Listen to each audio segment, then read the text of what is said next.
السلام علیکم ورحمۃ اللہ وبرکاتہ۔ السلام ورحمۃ اللہ وبرکاتہ۔ تھوڑی دیر اطمینان و سکون کے ساتھ تشریف رکھیے۔ قرآن و حدیث کی روشنی میں جو باتیں آپ تک پہنچائی جائیں اس پر آپ بھی میں بھی سارے لوگ مل جل کر عمل کرنے کی کوشش کریں۔ الحمدللہ رب العالمین والصلاة والسلام علی سید الانبیاء والمرسلین، اما بعد فاعوذ باللہ من الشیطان الرجیم، بسم اللہ الرحمن الرحیم، ومن یطع اللہ والرسول فأولئك مع الذين أنعم الله عليهم من النبيين والصديقين والشهداء والصالحين وحسن أولئك رفيقا۔ صدق الله العلي العظيم وصدق رسوله النبي الأمين الكريم، ونحن على ذلك لمن الشاهدين والشاكرين، والحمد للہ رب العالمین۔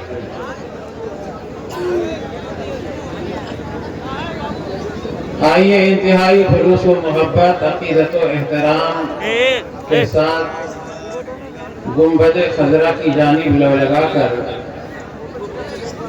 اس بھیک دینے والے داتا و آقا رحمت للعالمین شفیع المذنبین طه و یاسین احمد مجتبی سیدنا محمد مصطفیٰ صلی اللہ تعالی علیہ وسلم کی بارگاہ بےکس پناہ میں درود پاک پڑھنے کی سعادتیں حاصل کریں۔ اللہم صلی علی سیدنا مولانا محمد معدن الجود والکرم مبارک وسلم۔ بہت سارے لوگ تو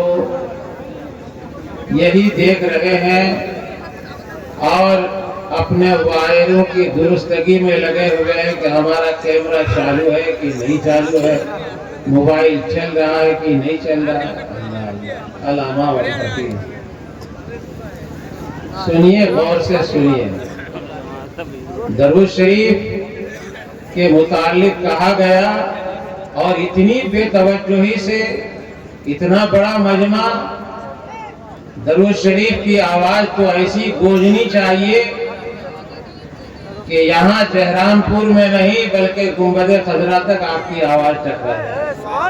سبحان اللہ۔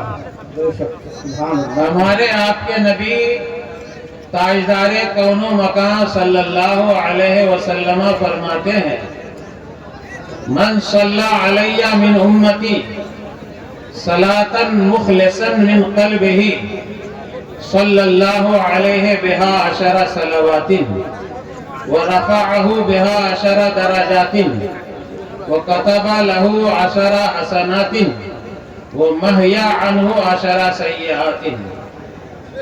جو انسان خلوص اور محبت کے ساتھ 10 مرتبہ، ایک مرتبہ درود شریف پڑھتا ہے، من صلی علیہ من امتی صلاة مخلصا من قلبہ، اخلاص کے ساتھ، محبت کے ساتھ ایک مرتبہ درود شریف پڑھتا ہے تو اللہ تبارک و تعالی بیک وقت اس کو 40 فائدے عطا فرماتا ہے۔ ایک دو نہیں، 40 فائدے۔ یہ میں اپنی طرف سے نہیں کہتا، یہ ہمارے آپ کے نبی کا فرمان ہے کہ اس کے درجات میں 10 درجے بلند کر دیے جاتے ہیں۔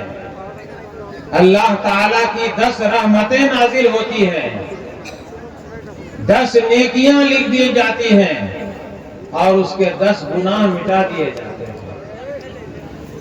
ایک مرتبہ خلوص کے ساتھ محبت کے ساتھ درود شریف اگر کوئی پڑھے تو بیک وقت اس کو 40 فائدے حاصل ہوتے ہیں۔ اور آپ جانتے ہیں یہاں بیٹھے ضرور ہیں، مگر ہم سنی جنتی خوش عقیدہ مسلمانوں کا عقیدہ یہ ہے کہ مدینے کے آقا ہم سب کو گنبد خضرا میں رہ کر دیکھ بھی رہے ہیں، ہماری آواز کو سن بھی رہے ہیں، پہچان بھی رہے ہیں۔ بے شک بے شک۔ حضور علیہ السلام سے عرض کیا گیا، قیلا لرسول اللہ صلی اللہ علیہ وسلم ارائیت صلاۃ المصلین ممن غاب عنک ومن یاتی بعدک ما حالهما یا رسول اللہ۔ قال رسول اللہ صلی اللہ علیہ وسلم اسمع صلاۃ اہل محبتی وعارفهم ودورز صلاۃ غیرہ ارضا۔ سنو مسلمانوں، غور سے بیٹھو، تھوڑی دیر بیٹھیے، غور سے سنیے۔ حضور علیہ السلام سے پوچھا گیا، یا رسول اللہ علیہ السلام، آپ سے جو لوگ پوشیدہ ہیں وہ آپ پر درود پڑھیں، یا آپ سے پہلے جو لوگ آئے انہوں نے آپ پر درود پڑھا، یا آپ کے ظاہری حیات سے پردہ فرمانے کے بعد لوگ درود پاک پڑھیں، ان کے درودوں کا کیا حال ہوگا؟ حضور علیہ السلام ارشاد فرماتے ہیں، اسمعو صلاۃ اہل محبتی، میں محبت سے درود پڑھنے والے کے درودوں کو سنتا ہوں، سبحان اللہ سبحان اللہ۔ سنتا ہوں۔ اور آگے فرماتے ہیں وعارفهم، اور اس کو پہچانتا بھی ہوں۔ یہ ہمارے علماء کرام جو چاند و سورج کی طرح، ستاروں کی طرح جگمگا رہے ہیں، بہت سارے ہمارے علماء جو درسگاہوں سے متعلق ہیں، پڑھنے پڑھانے میں اپنی زندگی کے ایام کو صرف کر رہے ہیں، حدیث پاک کے الفاظ کیا ہیں؟ اسمعو صلاۃ اہل محبتی وعارفهم۔ یہ اسمعو واحد متکلم کا صیغہ ہے، مضارع کا ہے۔ مضارع میں دو زمانے پائے جاتے ہیں، حال کا بھی زمانہ پایا جاتا ہے اور مستقبل کا بھی زمانہ پایا جاتا ہے۔ حضور فرماتے ہیں، میں سنتا ہوں اور قیامت تک سنتا رہوں گا، میں پہچانتا ہوں اور قیامت تک انہیں پہچانتا رہوں گا۔ جو لوگ محبت سے درود پڑھتے ہیں، اللہ کے نبی انہیں پہچانتے بھی ہیں اور ان کے درودوں کو سنتے بھی ہیں۔ آئیے خلوص سے ایک مرتبہ درود پڑھیے، اللہم صلی مولانا محمد وبارک وسلم، صلو علیہ الصلوۃ والسلام علیک یا رسول اللہ صلی اللہ تعالی علیہ وسلم۔ اللہ کی سرتابہ قدم شان ہے یہ، اللہ کی سرتابہ قدم شان ہے یہ، انسان نہیں انسان، وہ انسان ہے یہ۔ قرآن تو ایمان بتاتا ہے انہیں، قرآن تو ایمان بتاتا ہے انہیں، ایمان یہ کہتا ہے میری جان ہے یہ، ایمان یہ کہتا ہے میری جان ہے یہ۔ ہمارے نبی جانے کائنات ہے، ہمارے نبی روح کائنات ہیں۔ اور آپ جانتے ہیں یہ رجب شریف کا مہینہ ہے، سال کے 12 مہینے ہیں، ان 12 مہینوں میں 4 حرمت والے مہینے ہیں۔ 4 کیا ہے؟ حرمت والے مہینے میں ہیں۔ ان حرمت والے مہینوں میں اہل عرب لڑائی نہیں کرتے، جھگڑا نہیں کرتے، فساد نہیں کرتے تھے، امن و امان سے ایک جگہ سے دوسری جگہ وہ چلے جایا کرتے تھے۔ انہی حرمت والے مہینوں میں یہ رجب المرجب کا مہینہ بھی حرمت والا مہینہ ہے، جبکہ ذیقعد کا مہینہ، ذی الحجہ کا مہینہ اور محرم شریف کا مہینہ، یہ تینوں مہینے بھی حرمت والے مہینے ہیں۔ تو رجب میں کیا اہم واقعہ پیش آیا؟ اس ماہ مبارک کی 27ویں تاریخ کو ہمارے آپ کے نبی دولہا بنائے گئے اور کیسے دولہا بنائے گئے؟ اور ایسے ہی دولہے کو نہیں بلایا، 70,000 فرشتوں کو رب تبارک و تعالیٰ نے جبرائیل امین کے ساتھ اللہ کے رسول کو اپنی ملاقات کے لیے طلب فرمایا۔ حضرات غور سے سنیے گا، میں نے جو سرکار اعلیٰ حضرت کا کلام پیش کیا ہے کہ ہمارے حضور جانے کائنات ہے، یہ ہمارے علماء کرام بیان فرماتے ہیں کہ حضور معراج تشریف لے گئے،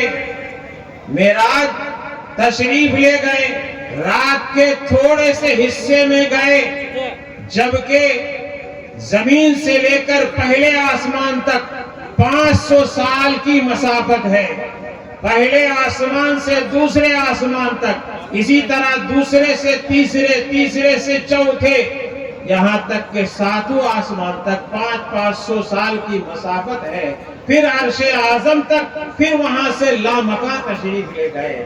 مگر علماء بیان فرماتے ہیں کہ حضور جب واپس تشریف لائے تو زنجیر بھی ہل رہی تھی، بستر بھی گرم تھا، وضو کا پانی بھی بہ رہا تھا۔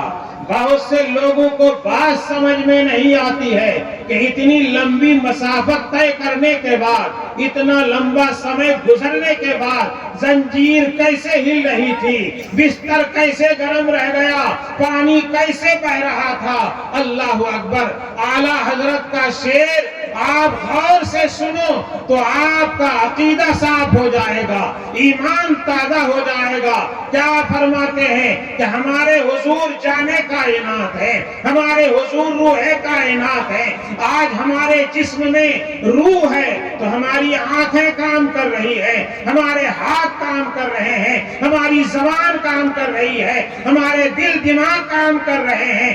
اگر ہمارے جسم سے روح نکل جائے تو آنکھیں ویسی رہ جائیں گی، ہاتھ بھی جواب دے جائیں گے، پیر بھی جواب دے جائیں گے، اور تمام اعضاء ہمارے منجمد ہو جائیں گے، کام کرنا چھوڑ دیں گے۔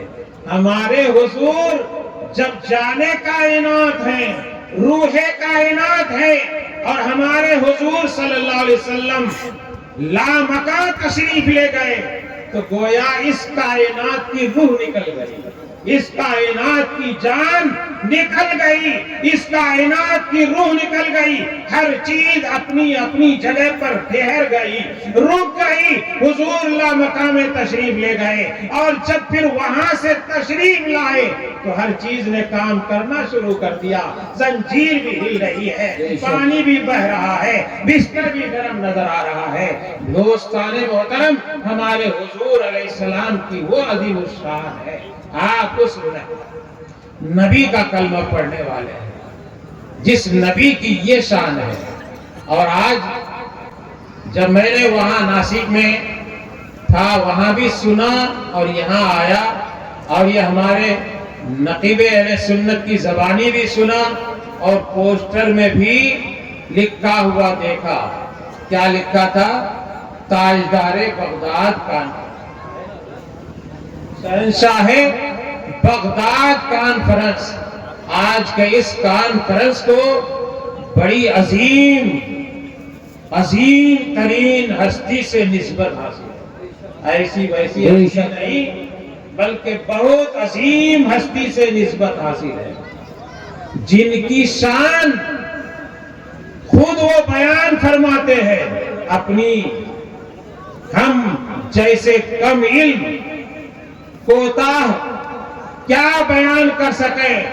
خود ارشاد فرماتے ہیں، نظر تو الی بلاد اللہ جمعا، نظر تو الی بلاد اللہ جمعا کا خردلۃ علی حکم اتصالی، میں پوری کائنات کو اس طرح سے دیکھ رہا ہوں جس طرح ہتھیلی پر رکھ کر رائی کا دانہ دیکھا جائے، جس طرح ہتھیلی پر رکھ کر رائی کا دانہ دیکھا جا سکتا ہے۔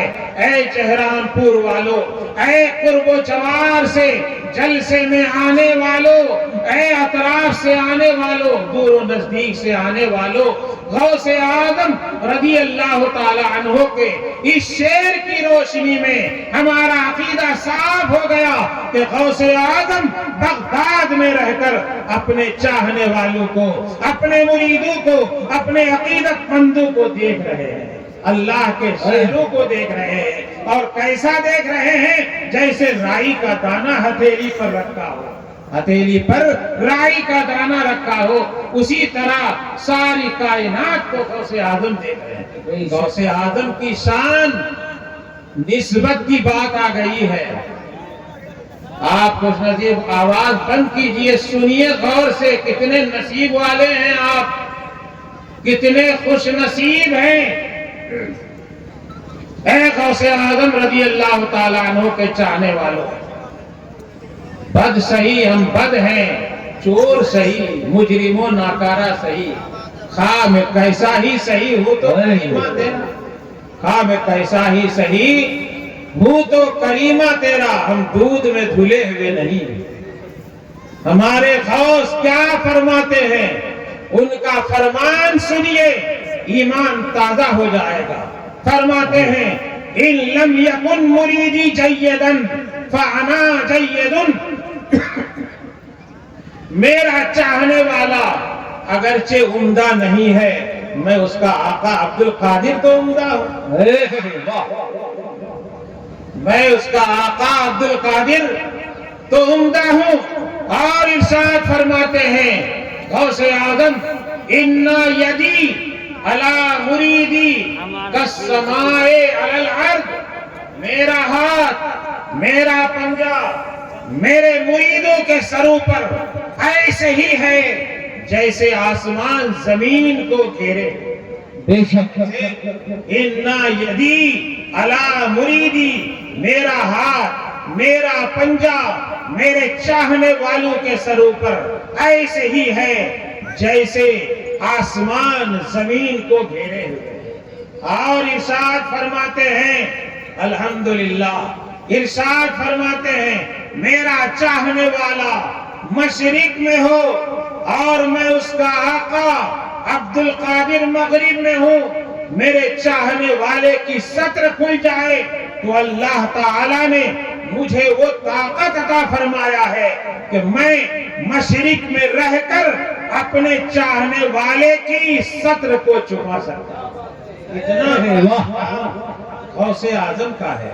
اے غوث اعظم کے چاہنے والوں، شہنشاہ بغداد کانفرنس منعقد کرنے والوں، میں جانتا ہوں کہ آپ کی نگاہیں، آپ کا دل دماغ کن کے لیے بے چین و بیتاب ہے۔ بے چین و بیتاب جن کے لیے ہے، ان قریب ان کی جلوہ گری ہونے والی ہے، آل رسول تشریف لانے والے ہیں، اور اتنا بڑا پروگرام جو آپ نے سجایا ہے، پورے گاؤں کے ذمہ داروں کی یہ زندہ دلی کا بھرپور ثبوت ہے کہ یہاں کے جو ذمہ داران ہیں، مکھیا ہیں، ممبر ہیں، پردھان ہیں، جو بھی ہیں، اساتذہ ہیں، ٹیچران ہیں، نوجوان ہیں، یہ اتنا بڑا مجمع، اتنا بڑا شامیانہ، اتنا بڑا پنڈال، یہ آپ کی خوش عقیدگی کی علامت کو ظاہر کرتا ہے۔ بے شک اور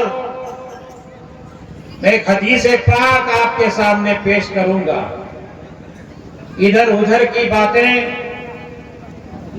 مجھے کرنے کی عادت بھی نہیں، اور نہ میں کوئی مقرر ہوں جو مقررین کا خطاب ہوتا ہے۔ میں ایک درسگاہ کا ادنا خادم ہوں جہاں میں تقریباً 48 سال سے پڑھا رہا ہوں۔ جامعہ اہل سنت صادق العلوم شاہی مسجد، جو ناسک شہر کا مرکزی ادارہ ہے۔ ہمارے برادر عزیز ماسٹر قیصر عالم صاحب نے مجھ سے کہا کہ ہمارے گاؤں کے بزرگوں کا، وہاں کے نوجوانوں کا، کمیٹی والوں کا، ممبران کا بڑا ہی حوصلہ ہے کہ ہمارے گاؤں میں خطیب ایشیا و یورپ اور انٹرنیشنل خطبہ جن کی آج شہرت کا ڈنکا چاروں طرف بج رہا ہے، ایک تو مبلغ دین و قرآن حضرت علامہ مولانا آل رسول اولاد غوث اعظم حضرت سید امین القادری صاحب مدث اللہ النورانی، اور دوسری عظیم ترین ہستی حضرت علامہ مولانا مفتی سلمان اظہری صاحب، اور ان کے برادر اکبر حضرت علامہ مفتی زبیر احمد صاحب مصباحی، ان کی دعوت کے لیے انہوں نے بڑی کوششیں کی۔ گاؤں کے جو علماء کرام بمبئی میں رہتے ہیں انہوں نے بھی ساتھ دیا، یہ بھی کئی بار بمبئی اور دیگر مقامات پر دعوت دینے کے لیے پہنچے۔ جو ان کا ایک حوصلہ تھا کہ ہم گاؤں والوں کی خواہش اور ان کی آرزو پوری کر کے رہیں گے، آخر انہوں نے دعوت دے کر ہی دم لیا۔ اللہ تعالیٰ ان کے حوصلے کو اور بلند فرمائے۔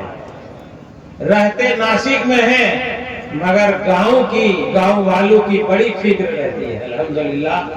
ایسے ہی ہر نوجوان کو ہونا چاہیے۔ اسی طرح اس گاؤں کے جو نوجوان لوگ دلی، لدھیانہ، پنجاب رہتے ہیں، مجھ سے کہا گیا کہ نوجوانوں کا حوصلہ حضرت اتنا بلند ہے کہ وہ چاہتے ہیں کتنا بھی خرچ ہو ہمیں بلانا ہے تو بلانا ہے۔ الحمدللہ وہ کامیاب ہو گئے۔ اللہ تعالیٰ تمام نوجوانوں کی روزیوں میں اور برکتیں عطا فرمائے۔ جتنے لوگ آئے ہیں آج اگر آپ ایک پیغام لے کر گئے تو انشاءاللہ ہمارا یہ سارا محنت کرنا کارآمد ہو جائے گا۔ ایک حدیث پاک سماعت کیجیے۔ دیکھیے جو کام خلوص سے کیا جاتا ہے، چاہے وہ نماز ہو، تلاوت قرآن ہو، ماں باپ کی خدمت ہو، جلسہ جلوس ہو، یا ہمارے یہ علماء کرام جو جلوہ بار ہیں ان کی خدمت ہو، اگر خلوص سے کوئی کرتا ہے اس کا فائدہ کیا ہوتا ہے؟ سنو، بخاری شریف کی حدیث ہے، میں نے بھی پڑھایا ہے، بخاری شریف ہی پڑھاتا ہوں۔ پڑھایا کہ ہمارے آپ کے نبی صلی اللہ علیہ وسلم ارشاد فرماتے ہیں، اگلی امتوں میں یعنی قوم بنی اسرائیل میں 3 آدمی سفر کر کے جا رہے تھے، سفر کرتے ہوئے جا رہے تھے، جاتے جاتے شام کا وقت ہو گیا، بارش بھی آ گئی۔ اب تینوں نے سوچا کہ بارش سے بچنا بھی ہے، اب رات میں خطرات کی چیزوں سے محفوظ بھی رہنا ہے، کہاں پناہ حاصل کیا جائے۔ تینوں نے پلان بنایا کہ چلو یہ غار ہے، پہاڑ کا غار ہے، اس غار کے اندر چلے جاتے ہیں، ہے کہ نہیں حضرت علماء کرام؟ تینوں غار کے اندر چلے گئے۔ اللہ کی قدرت کہ جو ہی یہ لوگ غار کے اندر گئے، کوہ میں گئے، اوپر سے پتھر کا چٹان بھاری بھرکم گرا اور غار کا منہ بند ہو گیا۔ تینوں نے حتی الامکان جتنی طاقت تھی پوری طاقت لگا دی کہ اس چٹان کو ہٹا دیں، نہیں ہٹا سکے۔ تینوں اپنی زندگی سے مایوس ہو گئے کہ اب ہماری آخری منزل یہی ہے، یہی ہماری، اب یہاں سے ہم باہر نہیں نکل سکتے، باہر نہیں نکل سکتے۔ تینوں زندگی سے مایوس ہو گئے، پھر بھی مومن اپنے حوصلے کو کبھی پست نہیں کرتا ہے۔ تینوں نے مشورہ کیا کہ اپنی زندگی میں ہم نے جو عمل اخلاص کے ساتھ یعنی خالص اللہ کی رضا کے لیے کیے ہیں، چلو آج انہی اعمال کو اللہ تعالی کی بارگاہ میں وسیلہ بنا کر، واسطہ بنا کر دعا کرتے ہیں۔ امید ہے کہ اللہ تعالی ان اعمال صالحہ جو اخلاص سے ہم لوگوں نے کیے ہیں، اس کی برکت سے اس مصیبت سے اللہ تعالی ہم سب کو رہائی عطا کرے۔ ایک آگے بڑھا،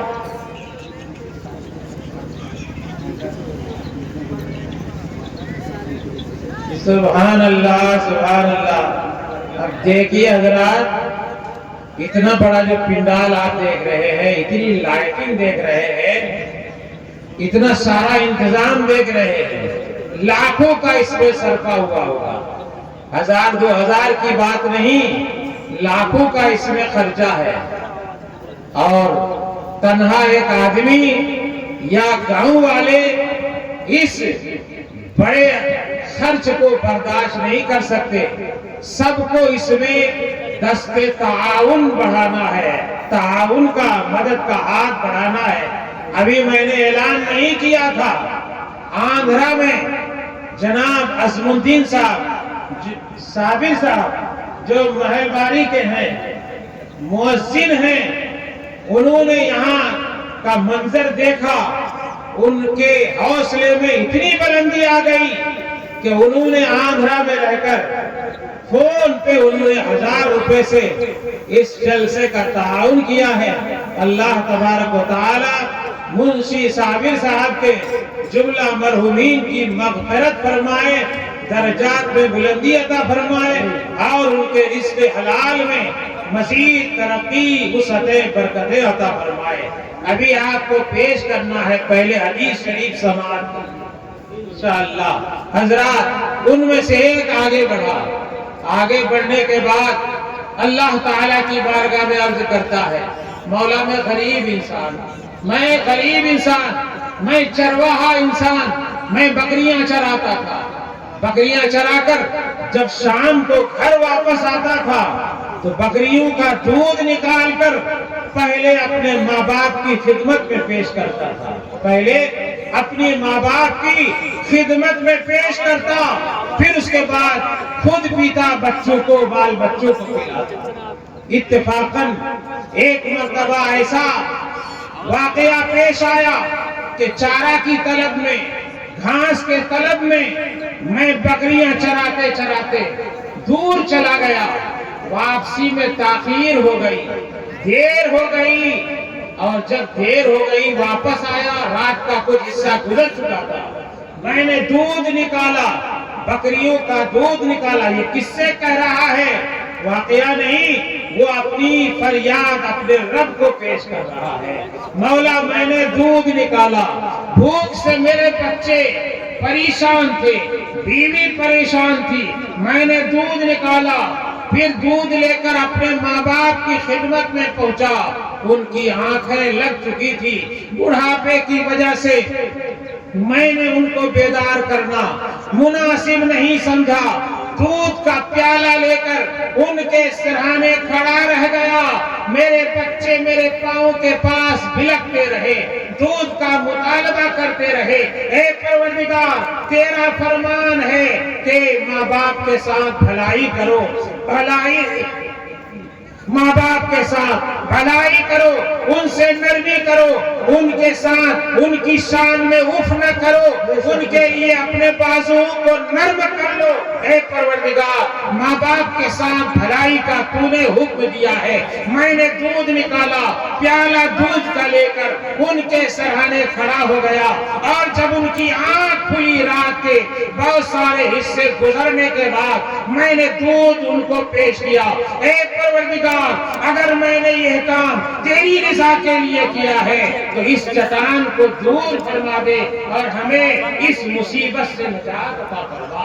ہمارے آپ کے نبی تاجدار کون و مکان صلی اللہ علیہ وسلم فرماتے ہیں چٹان خود بخود تھوڑا سرک گیا، اب باہر کی روشنی اندر آنے لگی، لیکن اتنا نہیں ہٹا تھا، اتنا نہیں ہٹا تھا جی، اتنا نہیں ہٹا تھا کہ لوگ باہر نکل سکے۔ پھر دوسرا آگے بڑھا، دوسرا آگے بڑھا، باتیں بہت سنتے رہتے ہیں، غور سے سنیے حدیث کی روشنی میں۔ دوسرا آگے بڑھا، آگے بڑھنے کے بعد اللہ تعالیٰ کی بارگاہ میں عرض کرتا ہے مولا میں ایک نوجوان، خوبصورت نوجوان، میری چچا کی لڑکی تھی جس کو میں دل سے چاہتا تھا، اور میں رات دن اسی فکر میں رہتا تھا کہ کسی بھی طرح یہ میرے حوالے ہو جائے۔ اس مقصد کے لیے نہ جانے میں نے کیسی کوششیں کی، کتنا سارا پیسہ صرف کیا، آخرکار ایک دن ایسا بھی آ گیا کہ وہ میرے تابع میں آ گئی۔ جب میں اس پر مکمل طور پر قابض ہو گیا اور قریب تھا کہ میں گناہ کر بیٹھتا، ایسے وقت میں تیرا خوف مجھ پر غالب ہوا، تیرا ڈر مجھ پر غالب ہوا، اور میں نے تیرے خوف کی وجہ سے اس گناہ کو چھوڑ دیا۔ اے مولا اگر میں نے یہ کام تیری رضا کے لیے کیا ہے تو اس چٹان کو دور فرما دے۔ حضور علیہ السلام فرماتے ہیں وہ چٹان تھوڑا سا اور سرک گیا، تھوڑا اور ہٹ گیا، اس کے بعد اب زیادہ روشنی آنے لگی، مگر اتنی نہیں تھی، اتنا نہیں ہٹا تھا کہ تینوں اس میں سے نکل سکے، تینوں اس میں سے نکل سکے۔ اے نوجوانوں، آج موبائل کا زمانہ ہے، نہ جانے اس موبائل سے بڑے اچھے کام بھی لیے جاتے ہیں۔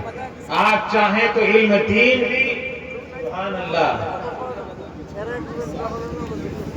جناب مرحوم محمد جابر صاحب جو روٹا میں رہتے ہیں، ان کے وارث نے روٹا سے 1500 روپے اس جلسے کی خدمت کی ہے، 1500 روپے سے۔ نعرہ تکبیر، نعرہ رسالت، یا رسول اللہ، نعرہ رسالت، یا علامہ مفتی محبوب صاحب قبلہ، جنتا بہندگان زندہ باد۔ نعرہ تکبیر، ابھی آپ نعرہ رسالت۔ جہاں آپ نے اتنی بیداری کا ثبوت دیا، وہیں دینے میں بھی آپ ایسی بیداری کا ثبوت دیں گے کہ میں ناسک میں جا کر کہوں کہ واقعی جہرام پور اور قرب و جوار میں رہنے والوں نے اتنا اعلان سننے کے بعد ایسی بیداری کا ثبوت دیا کہ جلسے کے جتنے اخراجات تھے، ایک شب کی تقریر کو سن کر انہوں نے اتنا خرچ کر دیا، اتنا پیش کر دیا کہ سارا خرچ انتظامیہ کے سر سے اتر گیا۔ الحمدللہ حضرات تو سماعت کیجیے، اللہ تعالیٰ مرحوم کی مغفرت عطا فرمائے، مرحوم جابر صاحب کو کروٹ کروٹ جنت میں جگہ عطا فرمائے۔ حضرات گناہ سے بچنے سے نوجوانوں ایک نصیحت کی بات اور سن لو، بار بار سب کو جمع نہیں کیا جاتا ہے، جمع اس لیے کیا جاتا ہے تاکہ کوئی بات سنو تو سن کر اس کو اپنی زندگی میں داخل کر لو۔ ایک معتبر کتاب میں نے پڑھا، ایک بزرگ ہے، بزرگ تو نہیں، پہلے ایک نوجوان تھے، کپڑے کی دکان میں کام کرتے تھے، جیسے آج بھی مزدور ہوتے ہیں، مزدوری کرتے ہیں۔ کپڑے کی دکان میں بڑا خوبصورت نوجوان تھا جن کا نام عبد الرحمان تھا۔ عبد الرحمان نام بھی آپ یاد رکھو، کہاں سے سن کے آئے تھے؟ جہرام پور کے جلسے سے سن کے آئے تھے۔ عبد الرحمان نام تھا، کپڑے کی دکان میں کام کرتا تھا، بڑا خوبصورت طاقتور نوجوان تھا۔ ایک مرتبہ چند عورتیں کپڑے کی دکان میں کپڑا خریدنے کے لیے آئی، ان میں سے ایک بڑی خوبصورت حسین عورت کا دل اس نوجوان کی طرف مائل ہو گیا. سوچا کہ اس نوجوان کی محبت ہمارے دل میں داخل ہو چکی ہے، کیسے اس نوجوان کو اپنے گھر بلایا جائے. اس نے ایک ہیلا اپنایا، کپڑے کے دکان کے مالک سے کہا کہ کچھ تھان ہمیں دیجئے، کچھ تھان ہمیں دیجئے، ہم گھر لے جاتے ہیں، وہاں پسند کریں گے. اس نوجوان کو ہمارے ساتھ کر دیجئے، یہ نوجوان ہمارے ساتھ جائے گا اور پھر اس کے بعد جتنا لینا ہوگا ہم لے لیں گے، اور پیسے بھی اور بقیہ کپڑے بھی اس نوجوان کے حوالے کر کے آپ تک پہنچا دیں گے. اس نے اس ہیلے کو اپنایا، نوجوان کو ساتھ لیا، لے کر وہ اپنے گھر گئی. اس کے ساتھ اس کی سہیلیاں بھی تھی. گھر میں داخل ہونے کے بعد گھر کے جتنے دروازے تھے سارے دروازوں کو اس نے بند کروا دیا. سہیلیاں چلی گئی. اب اس خاتون نے اپنا ناپاک ارادہ ظاہر کیا ہے. نوجوانوں، آج کا اگر نوجوان ہوتا اور اگر وہ کوئی خوبصورت حسین عورت اس کو گناہ کی طرف بلاتی تو نوجوان موبائلوں کا اتنا دیوانہ اور شیدا اور پیدا ہو چکا ہے، پھر وہ گناہ سے اپنے آپ کو بچانا بڑا اس کے لیے مشکل ہو جاتا. مگر اس نوجوان کو دیکھیے، واہ رے نوجوان، کیسا نوجوان تھا. اے نوجوانوں، اپنی زندگی میں تبدیلی لاؤ. حضرت سلمان اظہری کو بلانا کمال نہیں ہے، سید امین القادری صاحب کو بلانا کمال نہیں ہے. یہ حضرات جو پیغام دے کر جائیں اس پیغام کو دل و جان سے اپنا لینے کا نام کامیابی ہے. ورنہ آمدن نشستن برخاستن والا معاملہ، آئے بیٹھے اور چلے گئے، یہی حال ہو جائے گا. واہ واہ کیے، سن لیا اور چلے گئے. بہرحال نوجوان کو جب علم ہوا کہ اب اس کا ارادہ کچھ الگ ہی نظر آ رہا ہے، اس نے ایک بہانہ تلاش کیا کہ مجھے قضائے حاجت، مجھے پاخانہ کی حاجت ہے. قضائے حاجت آپ نہیں سمجھ پائیں گے، علماء تو ہمارے سمجھتے ہیں. کہا کہ ہمیں پاخانہ کی حاجت ہے، مجھے بیت الخلا بتاؤ. اس عورت نے کہا ادھر بیت الخلا ہے. نوجوان بیت الخلا میں گیا. اب وہاں گناہ سے بچنے کے ہیلے اور تدبیریں سوچ رہا ہے، تدبیریں سوچ رہا ہے. الحمدللہ یہ دیکھیے یہ بچہ آیا،